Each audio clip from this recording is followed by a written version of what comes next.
साथियों, सबसे पहले IIT 1973 रुड़की बैच के महाभारती चैनल की तरफ से आप सभी को लोहड़ी की बहुत बहुत शुभकामनाएं। आज हम एस्ट्रोलॉजी के बारे में कुछ सीधी बात करेंगे और बात करेंगे प्रोफेसर अनिल जैन से, जिनको 40 साल का एस्ट्रोलॉजी का अनुभव है। और मेरा मानना ये है कि जैसे रुड़की में ये फर्स्ट 10 छात्रों में जाने जाते थे, भारत के 10 बेस्ट एस्ट्रोलॉजर में निश्चित रूप में इनकी गिनती होती होगी।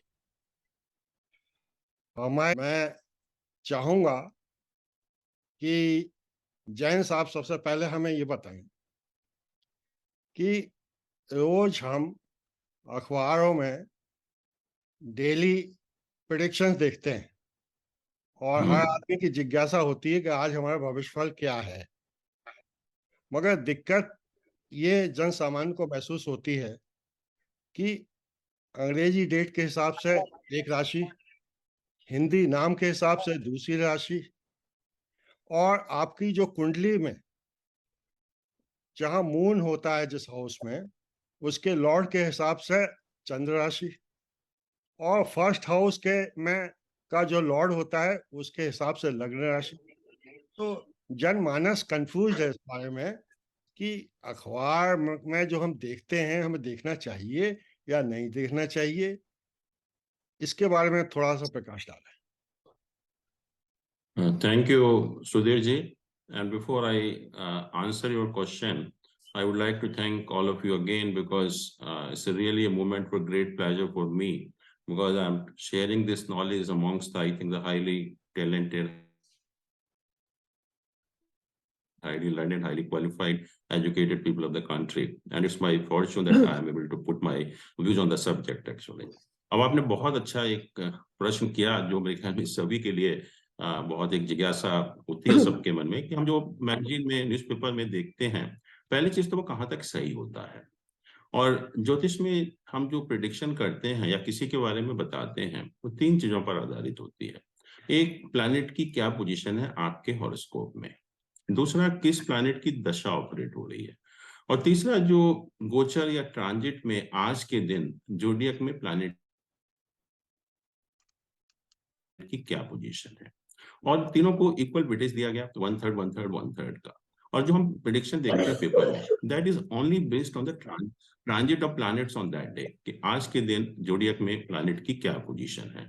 तो नेचुरली ये सही नहीं हो सकता। ये सिर्फ सही कितने एक्सटेंट तक है, 1/3 तक एक्चुअली में, क्योंकि हम 1/3 पार्ट ऑफ द प्रेडिक्शन या 1/3 पार्ट ऑफ द इवेंट हम लोग प्रिडिक्ट कर पा रहे हैं इस तरह से।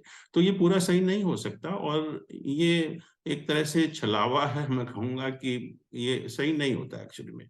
और दूसरा, आपने बहुत अच्छा एक प्रश्न किया कि हम लग्न से देखें, क्योंकि हम जनरली जानते हैं कि लग्न plays a very important role in our personality. फिर एक मून है, मून इज आवर माइंड। और तीसरा, कुछ लोग ये सन साइंस से भी देखते हैं, और सन हमारी आत्मा है। 3 चीजों के बारे में बहुत अच्छा थोड़ा सा मैं बताना चाहूंगा कि लग्न हमारा शरीर है, कि जो हमें एक्चुअल में मिलता है लाइफ में, वो हम लग्न से देखते हैं। लेकिन जो हमें मिल रहा है इज नॉट नेसेसरली कि that is our aptitude, that is our liking actually. बहुत बार ऐसा होता है कि हमें जबरदस्ती इंजीनियर या डॉक्टर या सीए बना दिया जाता है, जबकि हमारी लाइकिंग कुछ और है, हमारा एप्टीट्यूड कुछ और है। तो moon tells you what is your aptitude. Then what is the sun? Sun is your soul. Sun tells you what is your liking at the soul level. कि आपकी आत्मा क्या कहती है। हमने देखा कि बहुत से लोग हैं, अपने आईआईटी से इंजीनियरिंग किया, आईएम से एमबीए किया, और उसके बाद वो मॉन्क बन गए। उसके बाद किसी गांव में चले गए, वहां पर उन्होंने कुछ ना कुछ बच्चों को पढ़ाना शुरू कर दिया, because money is not their cup of tea as far as the soul is concerned actually. तो ये तीन चीजें बिल्कुल अलग अलग हैं। जो हमें एक्चुअल में लाइफ में मिलता है वो हमें लग्न से देखना चाहिए। जो हमारा एप्टीट्यूड है, जो हमारी लाइकिंग है, वो हमें मून साइन से देखनी चाहिए। और तीसरा, हमारी आत्मा क्या कहती है। आत्मा कुछ और कहती है, हमारी लाइकिंग कुछ और हो सकती है, लेकिन आत्मा कुछ और कह सकती है, वो हम सन साइन से देखते हैं। तो जैसा तो मुझे अनिल जी, जो अखबार में आता है वो, अनिल जो पेपर में आता है वो किसके साइन से आता है? मून साइन से आता है, सन साइन से आता है, या असेंडेंट साइन से आता है? देखिए, ज्यादातर आपने दो तरह के प्रिडिक्शन देखे होंगे। एक तो डेट वाइज होते हैं कि मेष राशि है 15 अप्रैल से 15 मई तक, या 23 मार्च से 23 अप्रैल तक। और एक होता है कि मेष राशि और उसमें कुछ अल्फाबेट्स लिखे होते हैं। तो जिसमें डेट लिखी होती है that is based on the sun sign actually, और जिसमें जो अल्फाबेट्स लिखे होते हैं that is based on the moon sign. Okay. जैसा भी टीवी में पर जैसा मैंने कहा कि बहुत ज्यादा इसको हम रेलेवेंस नहीं दे सकते, क्योंकि it can not be correct actually, because this is only 1/3 of our predictions. जैसा भी टीवी में रोज सवेरे आता है कि कर्क राशि का भविष्य ये, मकर का ये, तो वो लोग हाँ, वो भी मैंने कहा कि प्रेडिक्शन करते हैं, किस हिसाब से करते हैं और क्यों सुनना चाहिए हमें? देखिए, वो बेसिकली सनसाइन के बेसिस पर ही कर सकते हैं, क्योंकि लग्न तो पता नहीं होता किसी का क्या है। और सुनना, जैसे मैंने कहा ना कि ये एक क्या कहना चाहिए कि टीआरपी बढ़ाने वाला केस है, क्योंकि टेलीविजन वालों को जरूरी है। और देखा होगा आपने, बहुत सारे एस्ट्रोलॉजर आते हैं टेलीविजन पर जो है, और वो बताते रहते हैं दिन भर कि मंगल अगर इस राशि में है तो ये हो जाएगा, सैटर्न अगर इस राशि में है तो ये हो जाएगा। How can you tell actually?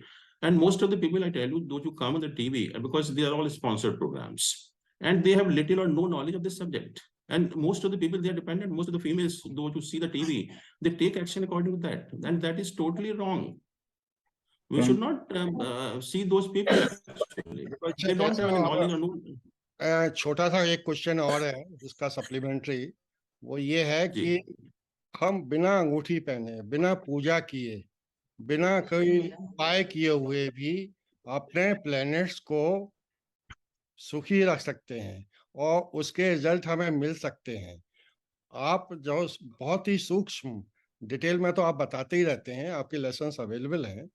हमारे दर्शकों को यह बताइए कि किस प्रकार से अगर हम एनवायरनमेंट को सही रखते हैं तो हम प्लैनेट्स को सही रख सकते हैं। अगर हम भगवान को खुश रखते हैं, भगवान में भी तो सब पंच तत्व जुड़े हुए हैं, इस पर थोड़ा सा प्रकाश डालिए, जिससे कि हर आदमी इग्नोरेंस की वजह से अपना अहित ना करे, ज्ञान की वजह से अपने को बिल्कुल, बहुत एक बचाव कर सके, उसे बचाव करना चाहिए और सफल होना चाहिए। यही हमारा फोकस है, यही आपका फोकस है। Thank you. बिल्कुल, बहुत एक इम्पोर्टेंट क्वेश्चन है आपका। और अक्सर हम देखते हैं कि जब भी हम ज्योतिष के पास जाते हैं, वो बहुत बड़े बड़े उपाय बता दिए जाते हैं, और हम लोग करते भी हैं। हम लोग इतना एफर्ट्स है, टाइम है, पैसा है, उसके ऊपर वेस्ट करते हैं, अल्टीमेटली देखते हैं कोई फायदा नहीं होता उसका। क्योंकि ज्योतिष में कहा कि कोई हमें उपाय करने की जरूरत नहीं है प्लानेट को ठीक करने के लिए।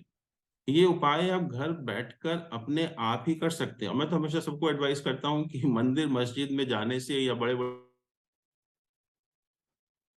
दान करने से, बड़े बड़े यज्ञ करने से कुछ नहीं होने वाला, अनलेस जब जो प्लैनेट के बेसिक जो सिग्निफिकेशंस हैं, जब तक हम उनकी रेस्पेक्ट नहीं करेंगे। और जैसा आपने कहा कि भगवान भगवान, तो इसीलिए एक शब्द का शायद मेरे ख्याल में इजाद किया गया, क्योंकि it means all the 5 elements. अगर आप इनको करें भा गा वा आना, तो it includes all the 5 elements. और यही 5 एलिमेंट है जिससे हमारे जीवन का अस्तित्व है इस संसार में।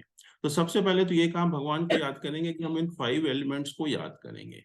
और अगर हम इन 5 एलिमेंट्स की रेस्पेक्ट करते हैं, तो आपको ताज्जुब होगा कि सभी प्लैनेट की शांति हो जाती है अगर प्लैनेट अशुभ होते हैं, और अगर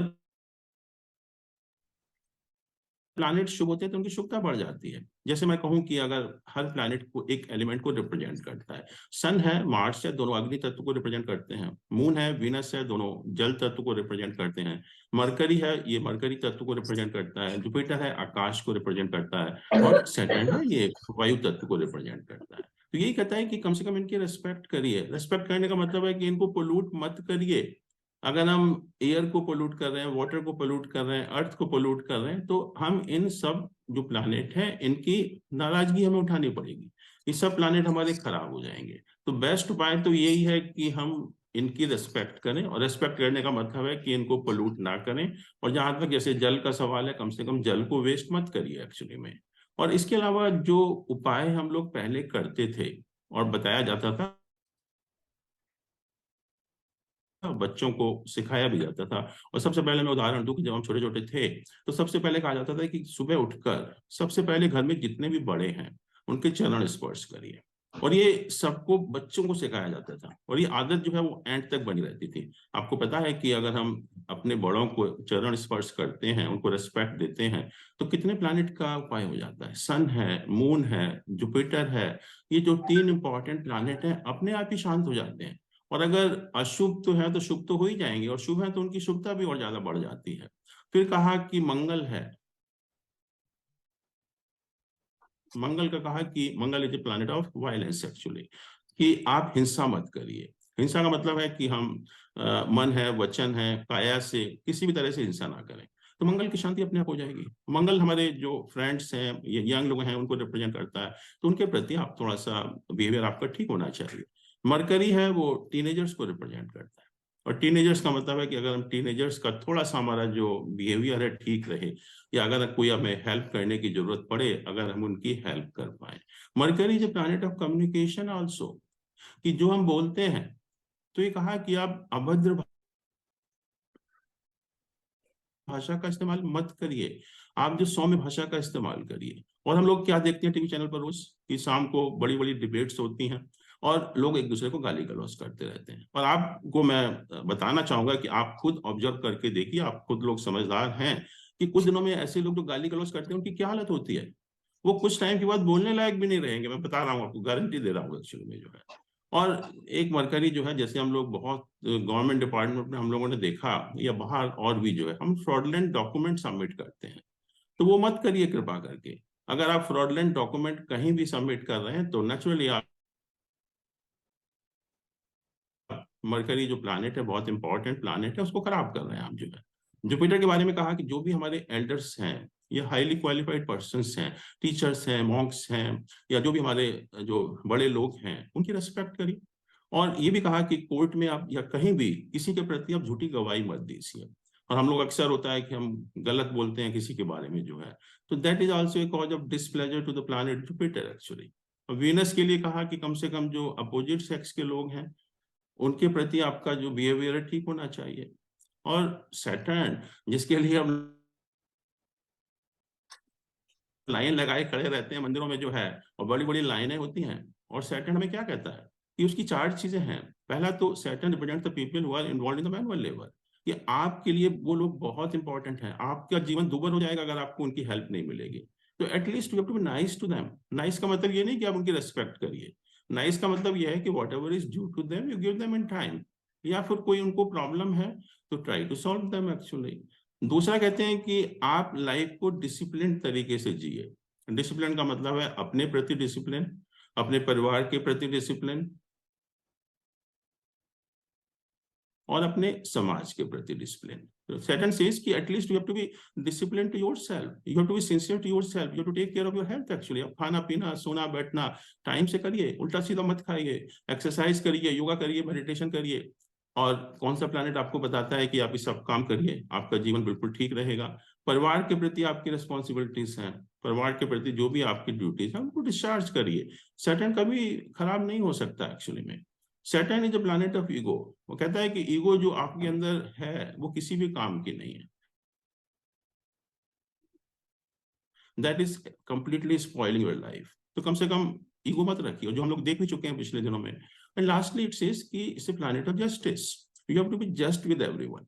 तो यही तो कहा सैटर्न ने, मतलब अपना कंडक्ट ठीक रखेंगे तो सब की सब जो प्लैनेट है वो अपने आप ठीक हो जाएंगे। कहीं आपको बड़े बड़े उपाय करने की, और होता क्या उल्टा होता है कि हम अपने जो पेरेंट्स होते हैं उनके प्रति तो हमारा बिहेवियर ठीक नहीं होता, और बड़े बड़े सन के मून के उपाय करते हैं, और बड़े बड़े आपको यज्ञ कराए जाते हैं, बड़े बड़े दान किए जाते हैं, और उसके बाद भी हम देखते हैं कोई फायदा नहीं हो सकता। जब तक अपने पेरेंट्स का आप रेस्पेक्ट नहीं करेंगे, तब तक सन मून का कोई भी उपाय कर लीजिए, कोई फायदा नहीं होने वाला। तो घर बैठकर ही हम सब प्लैनेट के उपाय अपने आप कर सकते हैं, हमें कहीं कोई बड़े बड़े उपाय करने की जरूरत नहीं है। चलिए, थैंक यू जैन साहब। अब मैं बंगलौर से जुड़े DM गुप्ता साहब, जो भारत सरकार में शीर्ष पद पर रहे और अभी भी कंसल्टेंसी से लेकर एजुकेशन इंस्टीट्यूट से जुड़े हुए हैं, आपसे कुछ प्रश्न पूछने के लिए मैं उनको आमंत्रित करता हूँ। जैन साहब, एक प्रश्न मेरे जहन में आता है कि ये तो मुझे मालूम है कि एस्ट्रोलॉजी के थ्रू आप किस फील्ड में बच्चे अपना कैरियर अच्छा बना सकते हैं, ये उस पर निर्भर करता है। लेकिन कुछ चीजें ऐसी समझ में आती हैं, जैसे इंफॉर्मेशन टेक्नोलॉजी। हम लोगों ने जब पास किया था तो ये थी ही नहीं फील्ड, लेकिन प्लेनेट की पोजीशन तो तब भी थी किसी न किसी के लिए। तो तब कैसे ये प्रकाश डाला, जैसे मान लीजिए 80s में या 90s में ये IT सेक्टर आ गया, आज की तारीख में करीब 25-30% बच्चे इसी सेक्टर में अपना रोजगार ढूंढ रहे हैं। तो जो नई चीजें आ जाती हैं जो पहले एग्जिस्ट नहीं करती थी, उनके बारे में एस्ट्रोलॉजी या तो वो नए नए कॉम्बिनेशंस इजाद करते हैं, R&D जो होती है एस्ट्रोलॉजी में, इसके ऊपर थोड़ा प्रकाश डालिए कि जो नई विधाएं या नए क्षेत्र एम्प्लॉयमेंट के खुलते हैं, उनके बारे में वही स्टार्स कैसे बता देते हैं जो पहले वो थी ही नहीं, तो बताने का सवाल ही नहीं था। अब I hope you get my point. हाँ, बहुत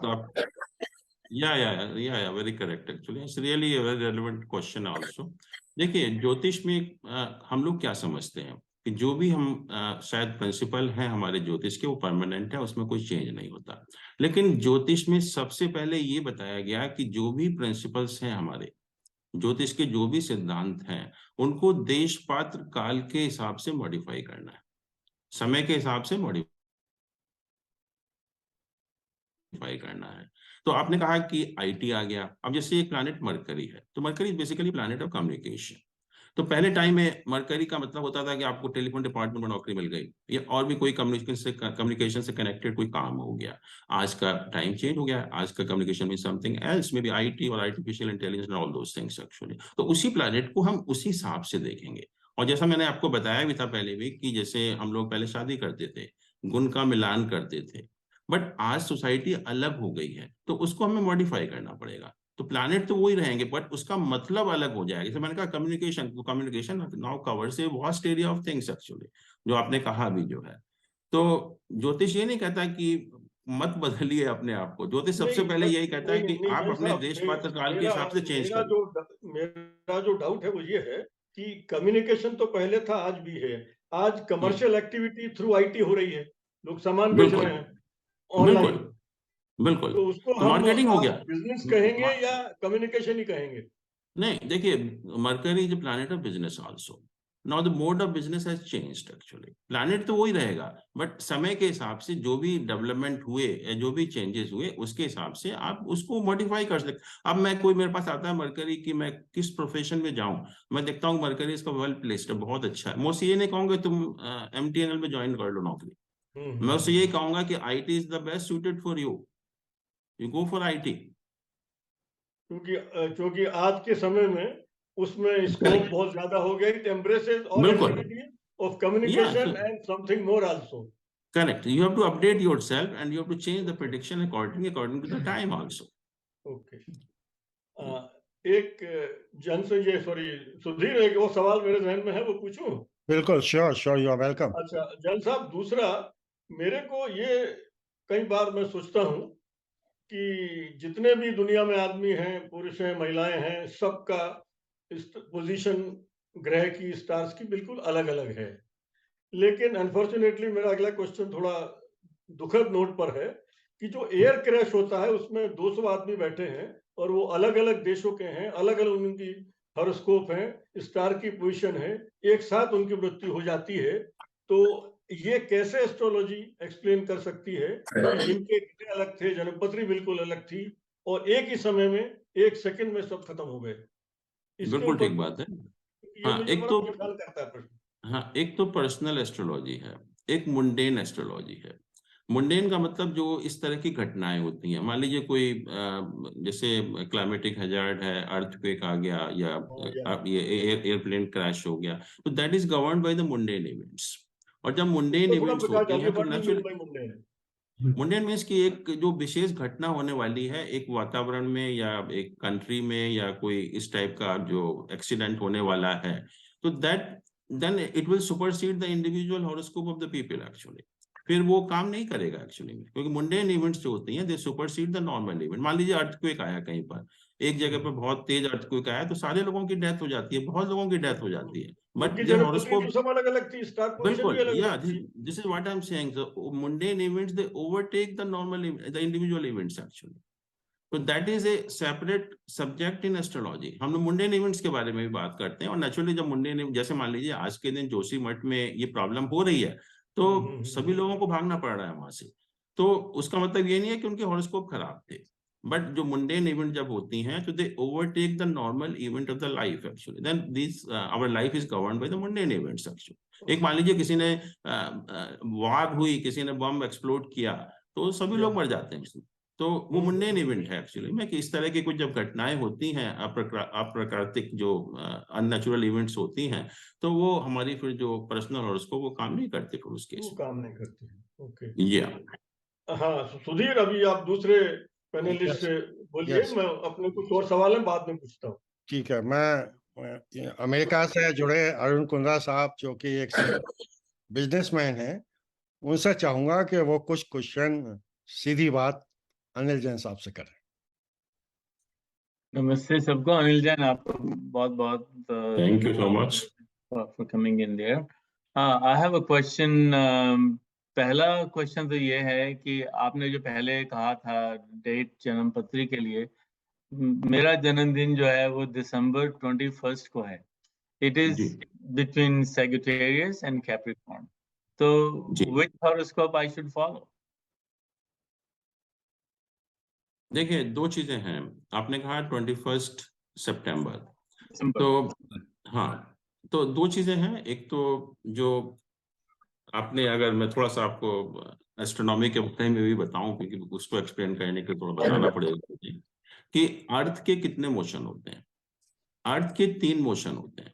एक तो अपनी एक्सिस पर रोटेट करती है once in 24 hours, then it revolves around the sun once in 1 year, and third is कि its axis is not vertical, its axis is tilted from the vertical at an angle of 23.5 degree. तो उसकी वजह से भी एक motion होता है। तो ये जो हम लोग 21 सितंबर या 15 सितंबर की बात करते हैं, तो there two school of thought, one is the Vedic astrology, one is the western astrology. और वैदिक एस्ट्रोलॉजी में हम ये जो थर्ड मूवमेंट है, जिसको हम प्रेसिशन ऑफ इक्विनॉक्सेस कहते हैं, उसको कंसिडर नहीं करते। हमारी जो भी कैलकुलेशन होती है they are based on the fixed zodiac system, जिसको हम निरयन सिस्टम बोलते हैं एक्चुअली में। और उसके हिसाब से जो सन मेष राशि में प्रवेश करता है, that is on 15 April actually. तो 15 को सन जो है एक पर्टिकुलर राशि में प्रवेश करता है। और दूसरा सिस्टम है वेस्टर्न एस्ट्रोलॉजर का, जिसमें कि ये मूवमेंट भी कंसिडर किया जाता है, जिसको हम प्रिसिशन ऑफ इक्विनॉक्सेस कहते हैं या अयनांश कहते हैं हिंदी में जो है। और आज के दिन जो अयनांश है that is about 24 degree, and sun moves at the rate of 1 degree per day. तो इसलिए जो वैदिक सिस्टम है और जो वेस्टर्न सिस्टम है, उसमें 24 डेज का करीब डिफरेंस है आजकल की। तो हमारी जो वैदिक सिस्टम के हिसाब से सन जो मेष राशि में जाता है that is on 15 April, whereas जो वेस्टर्न सिस्टम है उनके हिसाब से sun enters the Aries sign on और अराउंड 23 मार्च एक्चुअली।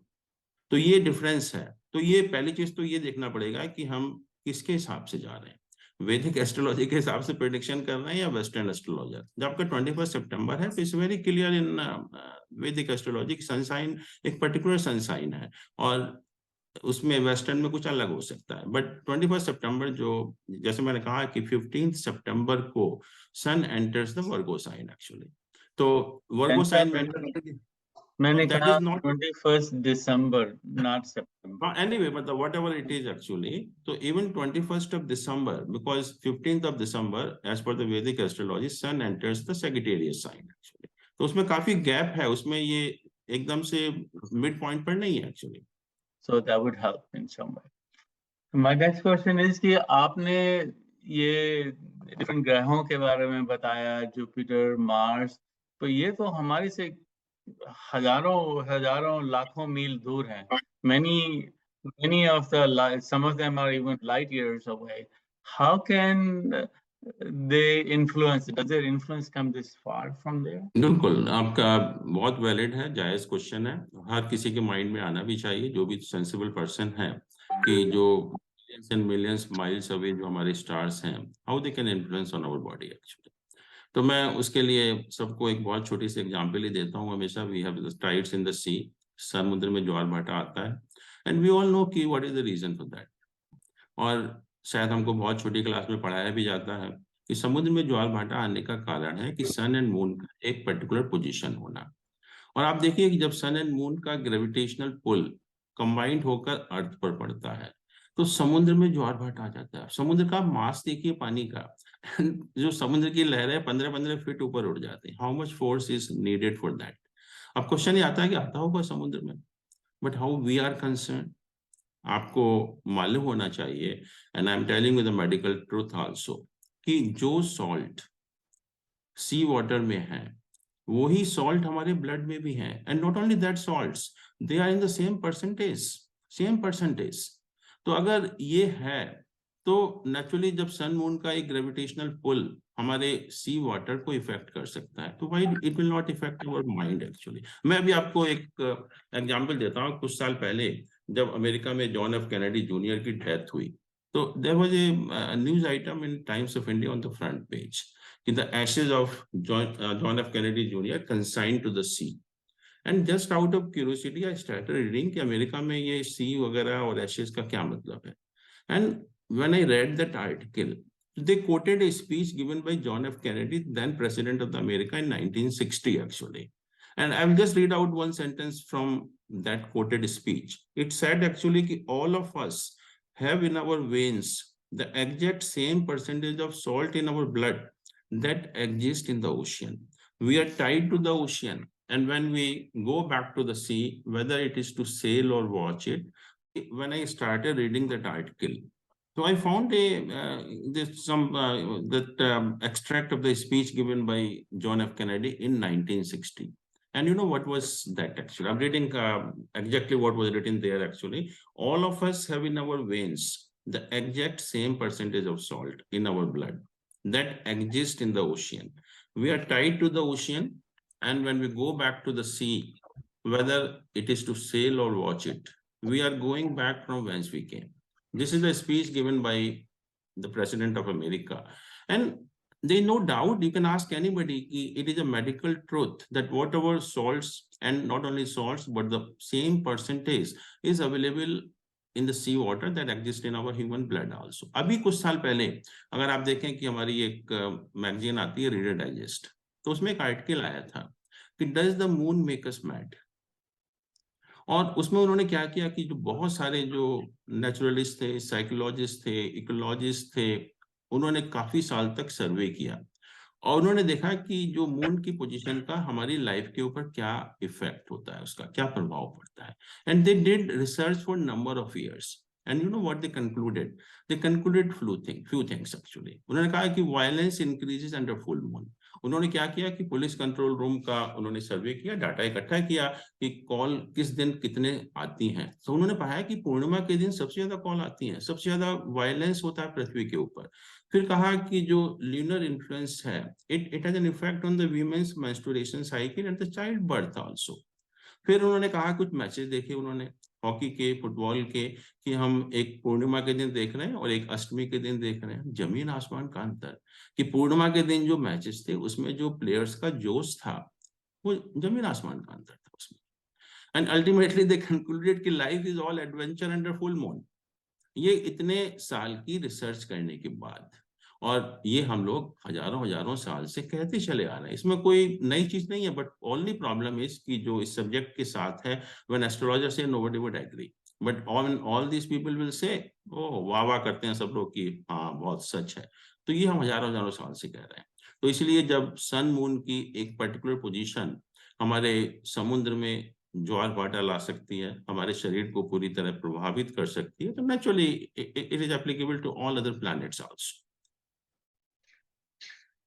ये बात सही है आपकी। मैं जैसे आपको मालूम है आप सबको कि मैंने I work in the navy, both in Indian navy and merchant navy, उसमें ज्वार भाटा जो है high tide and low tide का बहुत बड़ा मीनिंग होता है कि करेक्ट। कब हम पोर्ट में आ सकते हैं, कब नहीं आ सकते हैं, और समुद्र की कंडीशन जो हैं उस एरिया में कैसी होंगी. सो वी ऑल नेवी में they always use those things. And position then of moon है। हाँ, एंड देन उसके बाद में I was just thinking other day, maybe हम लोग उन सब कंडीशन को कैसे हैंडल करते हैं, कैसे उनको डील करते हैं उनसे. तो may be astrology can help us that way. Hey, these conditions are going to happen and this is we got to find a way to solve them. Correct. Because you know that on the day of new moon and the full moon, our mind is the most disturbed state, because the gravitational pull of sun and moon, it combines on the earth actually. And just contrary to see, if you see the day of Ashtami, that the 8th tithi of the lunar month, we are totally uninfluenced by the outside forces, because the gravitational pull of sun and moon, it balances each other actually. तो हम कहते हैं कि जो भी आपको life के important decision लेने हैं, आप पूर्णिमा या अमावस्या को नहीं ले सकते. You take on the day of Ashtami, and I tell you that those will be the wonderful decisions, because they will not be affected by the outside forces. तो इस्तेमाल तो इसका बहुत है, हम डे टू डे लाइफ में भी इसका बहुत अच्छी तरह से इस नॉलेज का इस्तेमाल कर सकते हैं. ओके, सुधीर जी वापस आपके पास. Thank you mister Kundra. अब मैं गुड़गांव से जुड़े अपने साथी, अपने सहपाठी, हम सबके मित्र चित्ररंजन वेदा साहब से रिक्वेस्ट करूंगा कि वे कुछ क्वेश्चन पूछें. वो भी भारत सरकार में बहुत ही शीर्ष पद से सेवानिवृत्त हुए हैं. Is a very learned person. I hope he will ask very good question. ये जानना चाहता हूँ कि पंचांग देख के कैसे पता चलेगा कौन सा दिन अच्छा है या नहीं है. पंचांग का क्या इम्पोर्टेंस है और कैसे हमें पता चलता है कि कौन सा दिन अच्छा है? देखिए, बहुत अच्छा एक प्रश्न है, हम सभी के लिए जरूरी भी है. पंचांग का अर्थ होता है 5 एलिमेंट्स, 5 अंग. एंड 5 एलिमेंट्स आर 5: तिथि, वार, नक्षत्र, योग एंड करण. ये 5 चीजें हैं ज्योतिष में जो कि हमारे शुभ और अशुभ समय को बताती है. तो what we try to do कि पंचांग में हम 5 चीजों को देखते हैं, and we try to find out the best possible combination of this 5 things. तो ये 5 चीजों में जब बेस्ट पॉसिबल सुटेबल होती हैं, तब हम कहते हैं कि वो समय हमारा शुभ है. उस समय में हम कोई भी शुभ काम या जो भी हमारे लिए इंपॉर्टेंट काम है वो कर सकते हैं. तिथि, जैसे मैंने कहा कि these are the dates in the lunar month. Lunar month जो है, जब आप लूनर कैलेंडर को पढ़ेंगे, और किसी दिन मैं आपको बताऊंगा भी, it is so scientific, so beautiful, कि आपको ताज्जुब होगा कि ये कैलेंडर बना कैसे है. इतनी अच्छी चीज है कि मेरी भी, जब मैंने पढ़ा इसको बहुत डिटेल में, मैंने तो इसके बारे में बहुत डिटेल में पढ़ा है. It is so scientific, so beautiful, is unimaginable कि किसने बनाया होगा. तो एनीवे, जो लूनर मंथ की जो तिथियां होती हैं वो तिथि हैं एक्चुअली में, क्योंकि लूनर मंथ को हम 2 पार्ट्स में डिवाइड करते हैं. फर्स्ट इज द कृष्ण पक्ष एंड सेकंड इज द शुक्ल पक्ष. तो कृष्ण पक्ष में 15 तिथि होती हैं और शुक्ल पक्ष में भी 15 तिथि होती हैं. तो हर तिथि को एक पर्टिकुलर काम के लिए सुटेबल होती है. तो हम तिथि देखते हैं, फिर वीकडे देखते हैं जिसको हम वार कहते हैं. And each weekday has a one of the planet as its lord actually. तो उसका लॉर्ड के हिसाब से हम काम करते हैं. फिर नक्षत्र है, जैसे कि हम लोग जोडियक को 12 इक्वल पार्ट्स में डिवाइड करते हैं, तो we get 27 signs of the zodiac, 12 राशियां मिलती हैं. ऐसे ही जब हम जोडियक को 27 इक्वल पार्ट्स में डिवाइड करते हैं, and each part is of 13 degree 20 minutes, we get nakshatra, और we call them constellations also. तो नक्षत्रों को भी अलग अलग कैटेगरी में डिवाइड किया, कौन सा नक्षत्र हमारा किस पर्पस के लिए सुटेबल है. फिर होता है योग. योग is again the combined movement of sun and moon, and we divide that by 27. So we get again 27 yogas in astrology. और कुछ में से कुछ योग शुभ हैं, कुछ अशुभ हैं. तो उनका भी हम देखते हैं कौन सा योग आज शुभ है, कौन सा अशुभ है. फिर एक करण होता है लास्ट में. Karan is basically the half part of the tithi. जैसे कि एक महीने में 30 तिथियां होती हैं, तो नेचुरली करण होते हैं 60 होते हैं.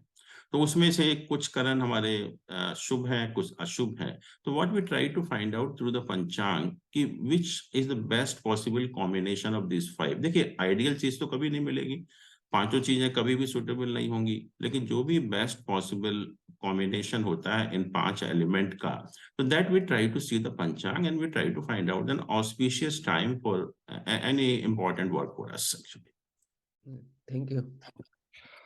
जैसा मुझे ये इसी पे एक सप्लीमेंट्री पूछना है कि हम जैसे जो एवरेज लोग हैं, जो पंचांग पढ़ना ही नहीं आता है, तो आपने तो इतनी कठिन चीज बता दी जो साधारण व्यक्ति तो समझ ही नहीं पाएगा ये 5 क्या है और कैसे है।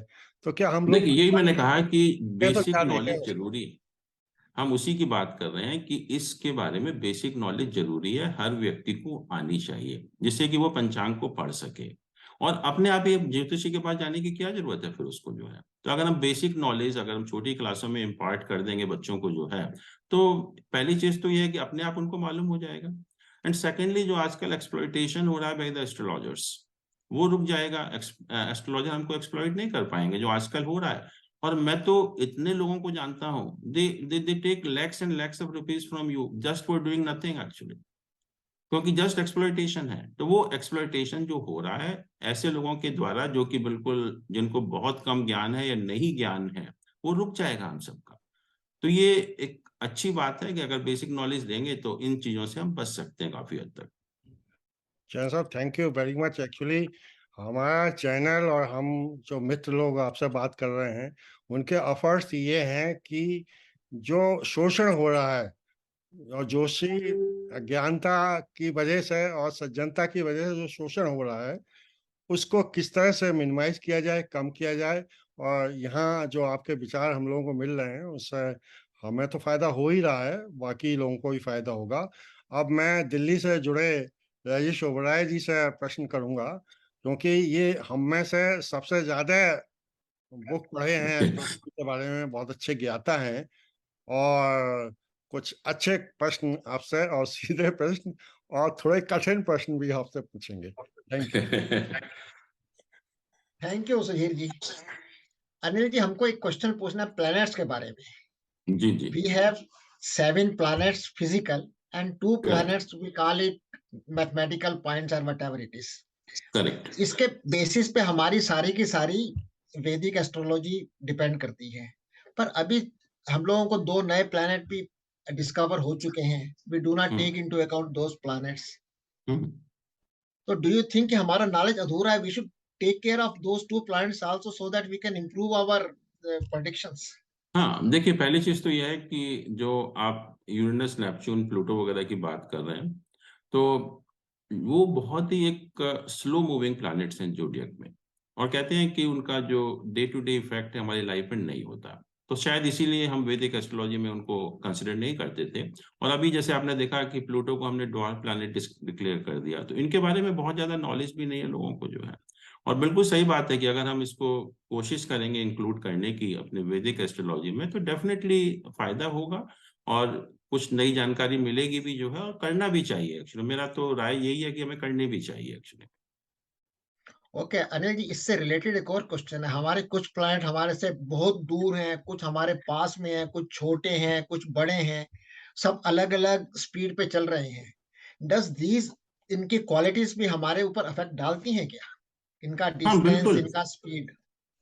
बिल्कुल। देखिए, जैसे शनि है, जैसे मैंने कहा कि इसका स्पीड बहुत कम है। It remains in a sign for 2.5 years। तो it has a long lasting effect, कि उसका जो शनि का इफेक्ट होगा वो काफी समय तक होगा। अब जैसे मून है, moon is the fastest moving planet. It changes the sign every 2.25 days after actually. तो इसका जो इफेक्ट होगा वो छोटे टाइम के लिए होगा। ऐसे ही अगर यूरेनस, नेपच्यून को हम कंसिडर करेंगे तो और भी ज्यादा स्लो मूविंग प्लैनेट हैं, तो और ज्यादा देर तक उनका इफेक्ट होगा। जुपिटर है, it remains in a sign for 1 year actually. तो उसका भी इफेक्ट थोड़ा सा लंबे टाइम के लिए होता है। तो जो प्लैनेट तेज गति से मूव कर रहे हैं उनका इफेक्ट हमारे लिए थोड़े समय के लिए होता है, और जो प्लैनेट स्लो स्पीड से मूव कर रहे हैं उनका इफेक्ट हमारे लिए लंबे टाइम तक होता है। और नेचुरली उनकी जो क्वालिटीज हैं, उनकी जो कैरेक्टरिस्टिक्स हैं, उस सब से हम प्रभावित भी होते हैं। आप किसी का भी देखिए, मान लीजिए, अगर एक छोटा सा एग्जांपल देना चाहूंगा कि किसी का शनि लग्न में है, Saturn is placed in the lagna actually, and I told you the Saturn is hard task master. Saturn is a planet of discipline. Saturn is a pessimistic planet. Saturn is a planet which gives a negative thinking actually. और first house हमारा body है। तो ऐसे लोगों को पहले देखिए कि कितनी मेहनत करनी पड़ती है उनको, in whatever position they may be in the life, but they are very hard working people actually and very discipline type of people. Then but pessimistic होते हैं, हमेशा नेगेटिव थॉट वाले होते हैं, पॉजिटिव थॉट वाले नहीं होते actually में जो है। तो हर प्लैनेट की जो कैरेक्टरिस्टिक्स है वो जहां भी प्लैनेट प्लेस्ड होते हैं उसके ऊपर उसका असर पूरा आता है। आप किसी को भी देख लीजिए कि सैटर्न अगर किसी का भी लग्न में है तो उस व्यक्ति का नेचर क्या है, कितनी मेहनत वो करता है, सारी रिस्पॉन्सिबिलिटीज अपने ऊपर ले लेगा वो, और बड़ा जो है डेडिकेटली उसको करेगा भी जो है। ऐसा नहीं कि वो शर्क करेगा रिस्पॉन्सिबिलिटीज को, क्योंकि they are very responsible people, very discipline people, very hard working people actually. तो हर प्लैनेट का जहां भी जो पोजीशन होती है उसका इफेक्ट मेरे ख्याल में पूरा पूरा होता है। और जैसे जो मैंने कहा कि मैं तो कभी विश्वास करता नहीं था इसमें, जब लेकिन मैंने देखा, जब हम वास्तविक चीज को देखते हैं, एक्सपेरिमेंट करते हैं, उससे बड़ा सत्यता का प्रूफ उसका नहीं हो सकता एक्चुअली में। तो हमने देखा, सही पाया, तो तब उसको माना एक्चुअली में। वही हम कर भी रहे हैं और उसका इफेक्ट होता भी है। And we see millions and millions of horoscopes also, and we find in most of the cases it is correct also. Anil ji, हमारा सेकंड क्वेश्चन रेमेडीज के बारे में। जी खैर आपने भी बहुत कुछ बताया रेमेडीज के बारे में, मुझे भी जो थोड़ा बहुत अनुभव है, यस रेमेडीज इफेक्टिव होती है। जी पर अनिल जी, अब हमारे एक कोई भी पर्सन जो है, ह्यूमन बीइंग, जितने भी दुष्कर्म कर ले, वो खाली रेमेडीज से सब कुछ अपने दुष्कर्म का प्रभाव जो है जीरो कर सकता है क्या? मैंने यही बताया आपको अभी, जो पहला प्रश्न था कि जब तक हम उन प्लैनेट की जो बेसिक चीजें होती हैं उनकी रिस्पेक्ट नहीं करेंगे, तब तक आप कोई भी रेमेडी करिए, कितने भी बड़े यज्ञ करिए, कितनी बड़ी दान करिए, कितनी बड़ी पूजा करिए, कोई भी स्टोन पहनिए, कोई फायदा नहीं होने वाला। जब तक सन के लिए आप अपने फादर का रेस्पेक्ट नहीं करेंगे, फादर को रिगार्ड नहीं करेंगे, आप कुछ भी करते रहिए, कोई फायदा नहीं होने वाला। और जो प्लैनेट है एस्ट्रोलॉजी में वो यही कहते हैं कि अपने कंडक्ट को ठीक करिए, और इससे बड़ी बात कौन करता है कि आप कंडक्ट को ठीक करिए। And that is basically the philosophy of all religions, कि अपने जब हम कंडक्ट को ठीक करेंगे तो सब कुछ ठीक होगा अपना अपना, तो हमें कोई रेमेडी करने की जरूरत नहीं है फिर। बट जैसा आपने कहा है कि हम अपने दुष्कर्मों को ठीक नहीं कर सकते रेमेडी से, रेमेडी जब भी काम आएंगी जब अपने कंडक्ट भी साथ में हम ठीक करें उसका जो। तो अनिल जी, दैट मीन्स कि यदि मैं अपने कंडक्ट ठीक नहीं करता तो रेमेडीज में जितना कुछ तंत्र मंत्र कर लो फायदा नहीं होगा। फैक्ट है क्या ये? कुछ नहीं होने वाला, कुछ नहीं होने वाला, कुछ नहीं होने। आप बदमाशी करते रहिए और साथ में रेमेडी करते रहिए, कुछ नहीं होने वाला, कोई कोई उसका सोल्यूशन नहीं है। Thank you Anil ji. जैसा मुझे ये कहना है कि जी हर आदमी की कुंडली अलग अलग होती है, एंड जी कोई कुंडली परफेक्ट हो ऐसा हो नहीं सकता। रावण ने सोचा था, जैसा कि आपने बताया था, कि जब मेघनाथ होने वाला था, वो चाहता था कि 11वां हाउस जो लक का हाउस है उसमें सभी प्लैनेट्स आ जाएं, और रावण ने इतनी पूजा पाठ के बाद भी ऐसा नहीं कर पाया। जी एक तो ये बात। दूसरा ये है कि जिसको हम फोकस कर रहे हैं, जो हमारा विचार है कि बिना पूजा पाठ के मिनिमम ज्ञान से हम अपने आप को करेक्ट कर सकते हैं, अपनी जिंदगी सुधार सकते हैं। इसीलिए मैंने ये कहा था और आपने स्वीकार किया था कि जो आपका YouTube चैनल है उसमें सैकड़ों आपके लेक्चर्स हैं, और 15 जो लेक्चर्स हैं वो बेसिक हैं, एक एक घंटे के। तो मैं अपने दर्शकों को, लगभग हजारों की संख्या में हम लोगों को लोग देख रहे हैं, और बहुत सारे लोग इंटरेस्टेड हो सकते हैं सीखने के लिए, तो मेरा उनसे ही कहना है कि आपके YouTube के डिस्क्रिप्शन में और मेरे जो महाभारती का YouTube चैनल है उसके डिस्क्रिप्शन में सबसे पहले हम वो 15 लिंक देंगे, जिनको 1 बाय 1 1 घंटा देके हर व्यक्ति देखे, समझे। इसके बाद जो आपका एडवांस 15 लेक्चर्स का 1 घंटे का कोर्स है उसके भी लिंक देंगे। और जिसकी जो भी कठिनाई होगी, चाहे आपके चैनल पर पूछता है या मेरे चैनल पर पूछता है, उसका जवाब राजेश ओबराय के स्तर से, हम अपने स्तर से, और नहीं समझ में आएगा तो आपकी सेवाएं भी लेंगे हम। और मैं अपने दर्शकों को बताना चाहता हूं कि जैन साहब ने सैकड़ों केस स्टडीज कर रखी हैं और सभी उनकी यूट्यूब चैनल पर अवेलेबल है। तो जैसे जैसे आप पढ़ेंगे वैसे वैसे उन केस स्टडीज में आपको इंटरेस्ट आएगा, आप खुद प्रेडिक्शन करने लग जाएंगे। और जहां अटके उसके लिए तो प्रथम स्तर पर राजेश ओबराय जी हैं और फाइनल स्तर पर जैन साहब हैं। तो मैं समझता हूं कि हम ये एस्ट्रोलॉजी का ज्ञान बहुत आगे तक बढ़ा सकते हैं। अब मैं चाहूंगा कि डीएम गुप्ता साहब के पास कोई और प्रश्न हो तो वो भी पूछ लें। हाँ जैन साहब, एक दो जी सवाल और मेरे जहन में हैं बिल्कुल जो मैं पूछिए आप। आपके सामने रखना चाहता हूँ। जी जैसे पिछली बातचीत में भी ये डिस्कशन में आया था कि शादी से पहले लोग लड़के लड़की की हॉरोस्कोप मिलाते हैं क्योंकि उन्हें जीवन साथ बिताना है, तो कभी वो सही निकलता भी है, कभी सही भी नहीं निकलता।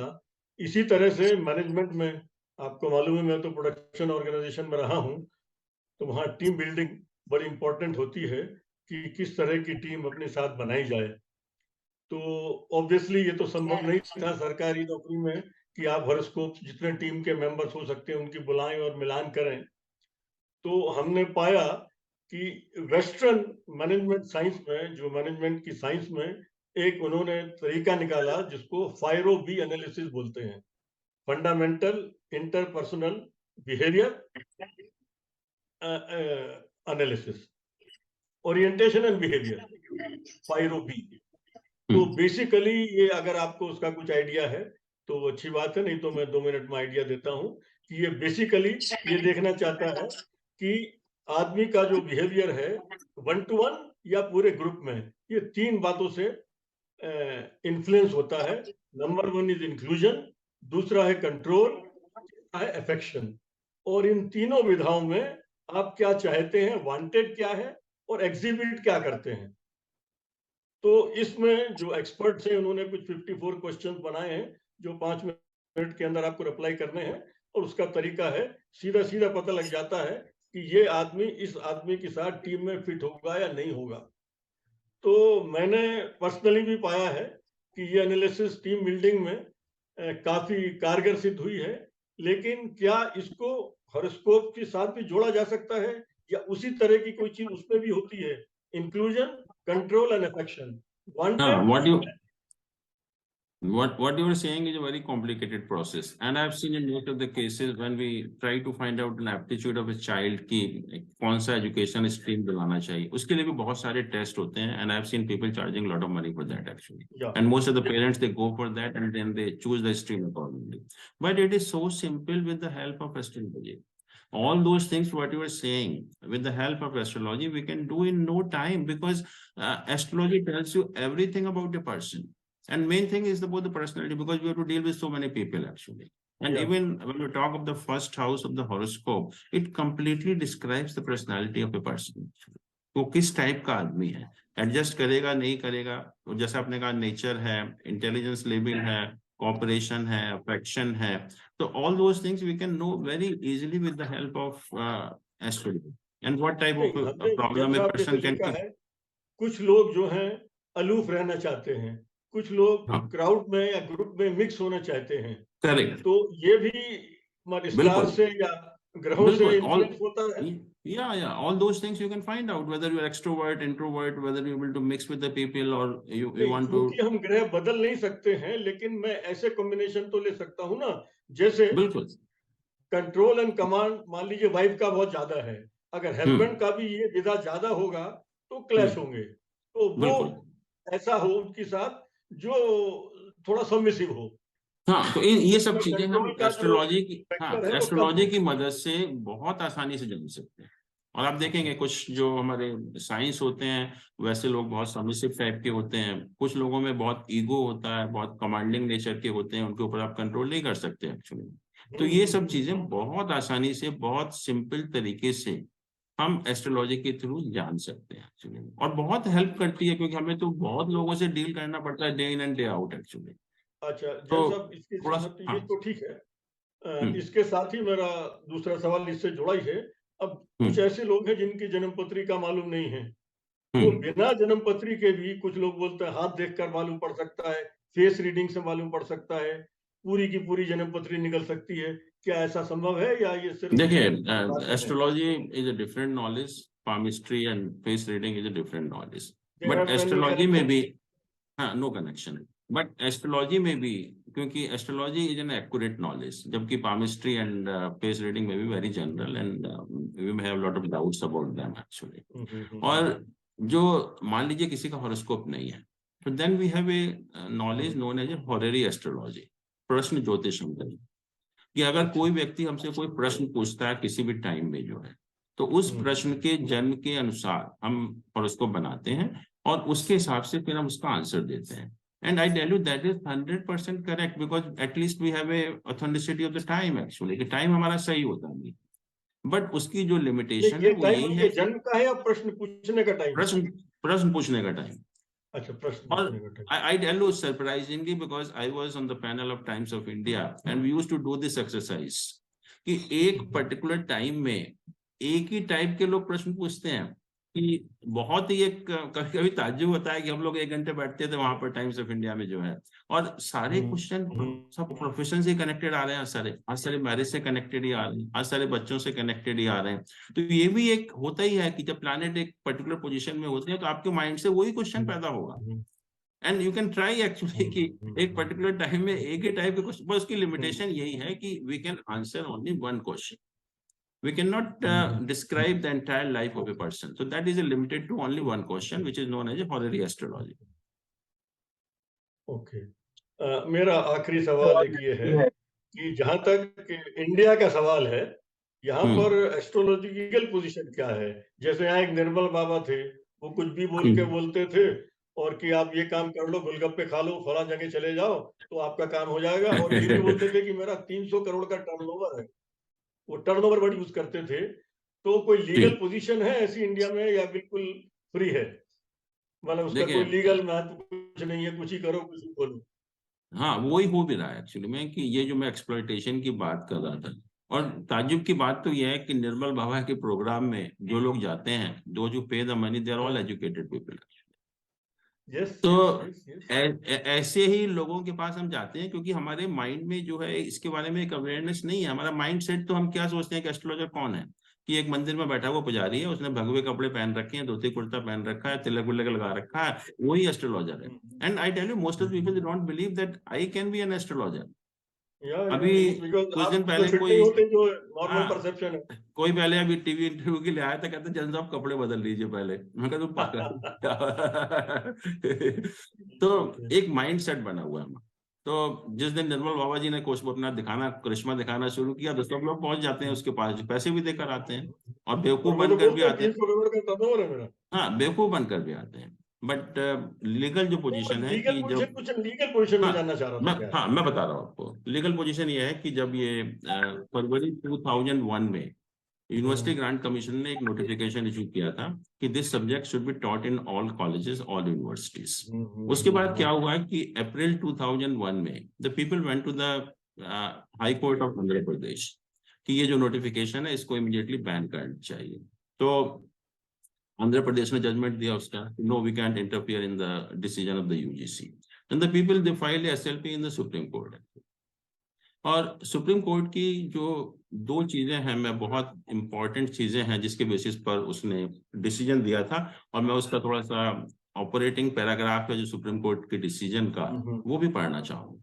तो पहली चीज तो गवर्नमेंट ने क्या कहा था, गवर्नमेंट ने जो एफिडेविट दिया था उसमें ये कहा था कि astrology is a 4000 year old trusted science, government ने कहा था। और सेकेंडली उसने ये भी कहा था कि this subject is already being taught in the various universities of the western countries. This is what the government of India said actually. तो हम अपने कंट्री में कर देंगे तो क्या नुकसान हो जाएगा। And you see the operating paragraph of decision of the supreme court. आपको ताज्जुब होगा क्या कहा सुप्रीम कोर्ट ने, कि astrology requires study of celestial bodies, of their positions, magnitudes, motions and distances, etc. Astronomy is a pure science. It was studied as a subject in ancient India, and India has produced great astronomers long before anyone in the Western world studied it as a subject. Since astrology is partly based upon movement of the sun, earth, planets and other celestial bodies, it is a study of science at least to some extent. ये supreme court ने कहा तो we can not put a ban, फिर लोग उसके भी confuse नहीं हुए, what they went to the Bombay high court actually, वहां पर एक PIL फाइल किया गया और उसने कहा कि ये जो एस्ट्रोलॉजी है this is a part of drugs and magical remedies act जो 1954 में बना था, तो इसको इमीडिएटली बैन कर देना चाहिए कि कोई भी जो एस्ट्रोलॉजर है, कोई भी वास्तुशास्त्री है, प्रैक्टिस ना कर पाए। तो उसको भी फरवरी 2011 में बॉम्बे हाई कोर्ट ने जजमेंट किया। And you know what they said कि supreme court has already said that it is a science, it is not a part of drugs and magical act of 1954, so we cannot put a ban। तो legal position तो ये है कि कोई ban नहीं है, कोई भी प्रैक्टिस कर सकता है, बट हमें जब हम जानकारी होगी तो हम अपने आप को अपने एक्सप्लॉइट होने से बचाना है, वही हमारे शायद प्रोग्राम का पर्पस भी है। Right, thank you so much. At least कुछ क्लैरिफिकेशन, धुंध कुछ हटी है। और जो हम लोग साइंस और आर्ट की बात कर रहे थे, both supreme court and the Bombay high court both said that astrology is science, and government of India said कि it is a 4000 year old trusted science कहा उसने।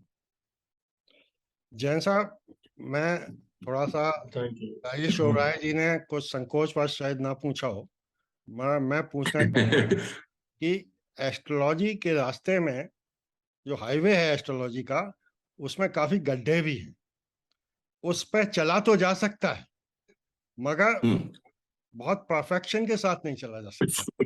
मेरा मानना यह है कि जब 4000 साल पहले भृगु संहिता लिखी गई थी, उस लेवल का भी ज्ञान अभी तक नहीं आ पाया है। खैर ये तो छोड़िए, मैं राजेश ओबराय के माध्यम से ये जानना चाहता हूं कि कौन सी प्रिडिक्शन जो आप करते हैं उसमें 100% एक्यूरेसी की संभावना होती है और किस में 50% की संभावना होती है। इसके बारे में राजेश ओबराय जी आपको कुछ पूछना हो तो आगे लगा दीजिए, जैन साहब निश्चित। अनिल जी, थोड़ा डीप में एस्ट्रोलॉजी हो जाती है, हम लोगों को बहुत सारे डाउट आते हैं जब हम लोग एस्ट्रोलॉजी की स्टडी करते हैं या उसका रिजल्ट निकालने की कोशिश करते हैं। एक्चुअली सबसे बड़ा क्या है कि जैसे हम लोग दशाएं देखते हैं, कौन सी दशा किसके लिए अच्छी होगी, किसके लिए खराब होगी। तो जैन साहब बहुत सारी टेक्स्ट बोलती हैं सीधे कि आप देखिए कि ईस्ट फल ज्यादा है कस्ट फल से, तो वो वाली दशा हमेशा अच्छी होगी। और कुछ लोग अलग अलग तरीके से और बोलते हैं कि नेचुरल मैलेफिक, नेचुरल बेनिफिक। तो ये ईस्ट बल और कस्ट बल वाली दशाओं से कैन वी वर्क कि ये दशाएं अच्छी होंगी, इज इट करेक्ट? देखिए, astrology is a vast subject और इसमें जैसे और हमारे साइंसेस में होता है या मेडिकल साइंस में होता है, there are different tools actually which help us in medical science also. They similar we have a different tools in astrology also, so they help us to some extent, but we have to apply your prudence, your wisdom while applying those tools actually. So nothing can be applied universally. आपने कहा ईस्टफल, कस्टफल, these are very good wonderful tools actually. You have some idea कि ईस्टफल ज्यादा है तो उसके result अच्छे होने चाहिए, कस्टफल अगर ज्यादा है तो रिजल्ट खराब होने चाहिए, लेकिन साथ में अपना थोड़ा सा विजडम है, प्रूडेंस है, उसको भी अप्लाई करना, because there number of tools and when we combine all this them, and that all depends on your experience and the knowledge also, तो फिर हम उतना ही एक्यूरेट हो जाते हैं। जैसे मैंने कहा कि this is entirely based on the time actually. अगर आपका बर्थ टाइम सही है so there is no reason why the prediction should go wrong actually. अगर बर्थ टाइम गलत है, और हो सकता है क्योंकि most of the time we don't know the correct birth time actually, तो प्रिडिक्शन सही नहीं हो सकती फिर भी, क्योंकि हम जैसे भी देखते हैं कि ट्विंस हैं, ट्विंस में 5 मिनट का अंतर होता है, but life is completely different also. तो unless time is correct, your prediction can not be true. And secondly, as I said, unless you have a full knowledge on the subject. Full knowledge तो किसी को नहीं होती, हम लोग भी अभी रोज ही, मैं भी तो रोज सीखता ही हूँ अभी कुछ ना कुछ नई चीजें जो है। तो जितना जितना ज्ञान बढ़ता रहेगा, जितनी ज्यादा रिसर्च होती रहेंगी, जितना लोग इसको पढ़ेंगे, उतना ही इसमें सुधार होता जाएगा। और नेचुरली जैसे मैंने कहा कि कुछ कमियां हैं हर चीज में, हर सब्जेक्ट में कमी होती हैं, तो उन कमियों को दूर करना ही हमारा शायद इस प्रोग्राम का पर्पस भी है। अनिल, जैसे हमारा ये मतलब था कि जैसे अष्टक वर्ग से रिजल्ट कुछ और आते हैं, एक्चुअली गोचर के प्रिंसिपल से रिजल्ट कुछ और आते हैं, दोनों मैच नहीं करते हैं। बिल्कुल, उसके Astagvarga, I tell you, I always tell my student, this is a wonderful additional tool which helps you in predictions. But you have to use it only as a tool. You cannot replace it with the Parashar system. Or sometime I tell you, Astagvarga gives you such a wonderful indications which you cannot get with the other means actually. तो उनको हम देखते हैं, फिर अपना थोड़ा सा wisdom apply करते हैं, प्रूडेंस अप्लाई करते हैं, और फिर सब चीजों को कंबाइन करके then we try to make some predictions actually. But हम उनकी हेल्प लेते हैं, जैसे हम लोग मेडिकल साइंस में बहुत सारी चीजों की हेल्प लेते हैं, बहुत सारे टेस्ट करते हैं, फिर हम कंक्लूजन ड्रॉ करते हैं कि क्या होना चाहिए, क्या नहीं होना चाहिए. तो वही बहुत सारे टूल हैं, हर नॉलेज में होते हैं, उन टूल्स का हम इस्तेमाल करके हम अपनी प्रेडिक्शंस को ठीक करने की कोशिश कर रहे हैं एक्चुअली. एक needs lot of experience Jain साहब, आपको वो है, हम लोगों के लिए we are getting this difficulties actually. No. Everyone can have a master on the subject actually. Only thing is कि this is just a question of experience and the knowledge that you get actually. Thank you.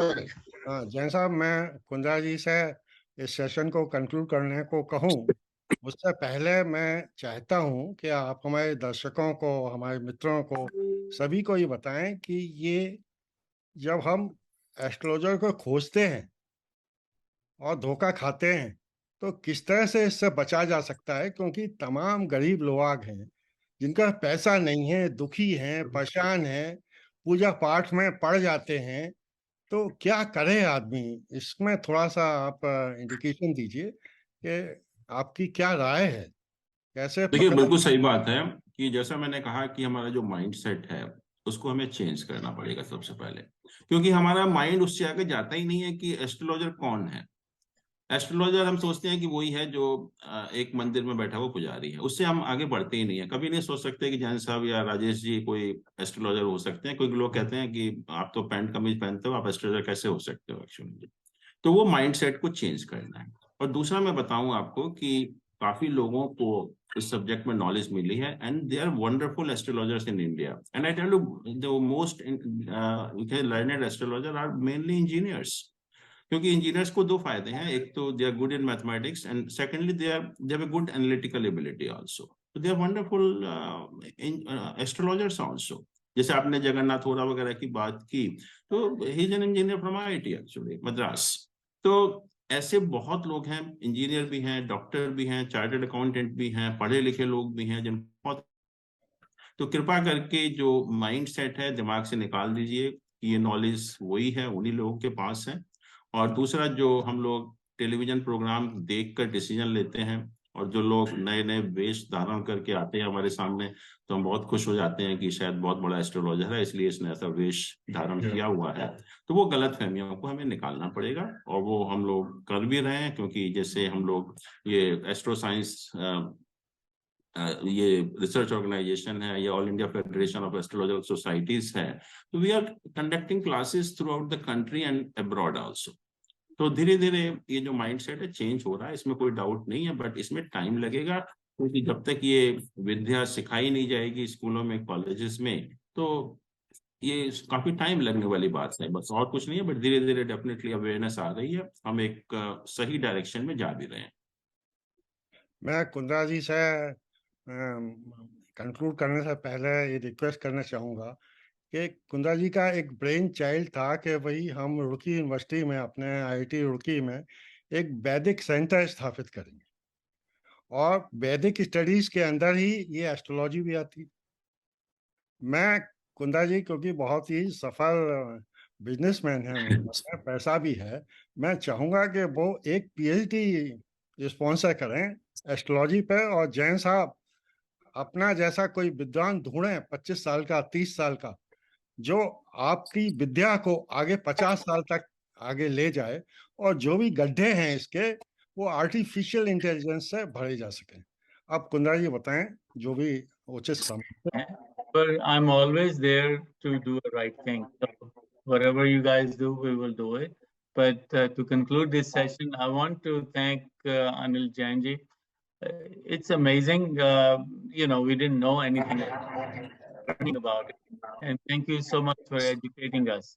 And I think it's going a long way in learning and for many others, including us.